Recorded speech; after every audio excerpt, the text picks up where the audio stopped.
What is going on, everybody? Thank you for clicking the link. This is your boy Crisis 20, where real tutorials take you to the next level. If this is your first time on my channel, I do gaming and tech tutorials just like this one. They are all step by step so that you can completely understand everything by the end of the video. I also do cool RGB unboxings and setups, so if you're into that type of stuff, go ahead and subscribe. So in today's video, we will be talking about how to get inscriptions that you want. I know, right? Sounds crazy, but it's not impossible. You'll be learning how to get the inscriptions that you want for your gear, for your weapons, for your components, things of that nature, and also crafting is involved. All right, so stay tuned. This is what you guys will be learning today.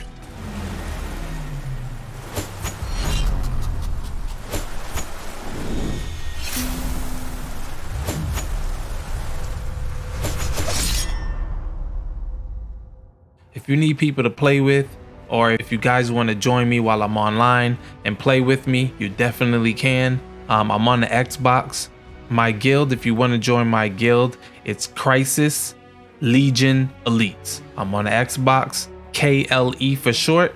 So definitely join my guild, guys, so that way we can play together. Don't forget, freelancers, we're stronger together. All right, so let's get right to it. Let's get to work. All right, so let's take melee damage, for example.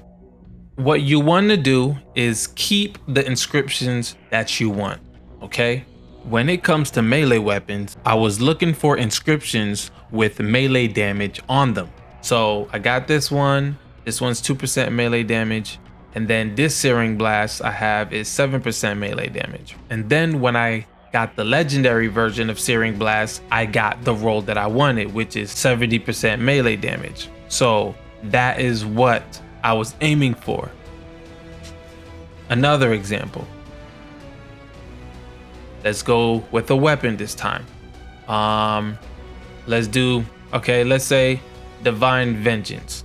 Let me see, I have two Masterwork Divine Vengeance. So this one's 25% weapon damage. This one is 15% weapon damage.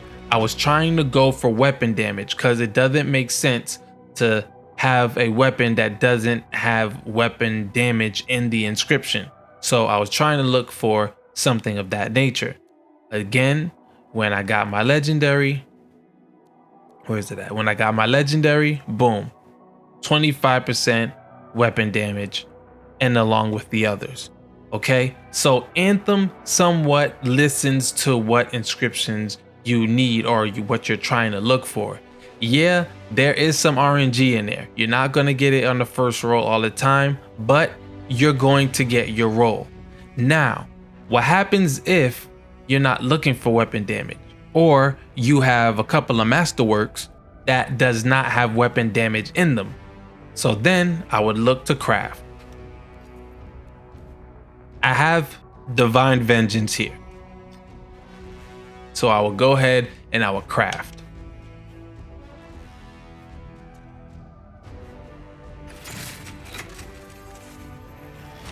And I will craft until I get something with weapon damage in it. So as you can see, I have 5% weapon damage, but it's only secluded to this Divine Vengeance.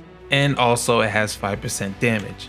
So as you can see, you can craft to get what you want. Crafting is in the game for a reason.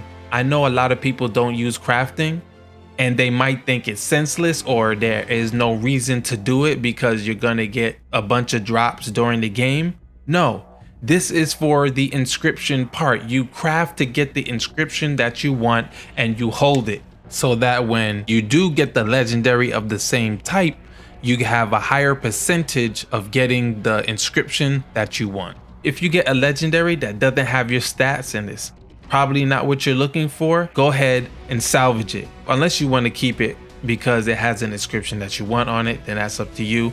But you'll be hurting your chances of getting another divine vengeance with the inscription that you want, because now you have a whole nother set of inscriptions that the game is going to look for to try to give you.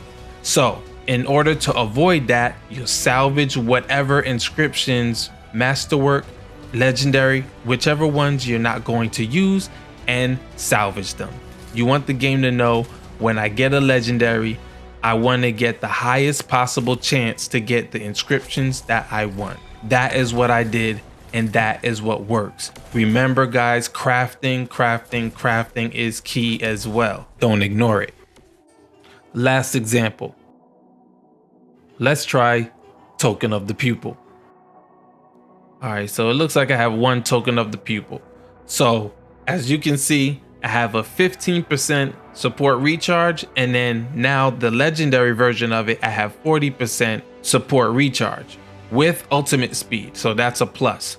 I honestly wasn't going for support recharge. It just so happened that I got a legendary and it happened to be 40% recharge. Now, how did I even realize all of this was going on?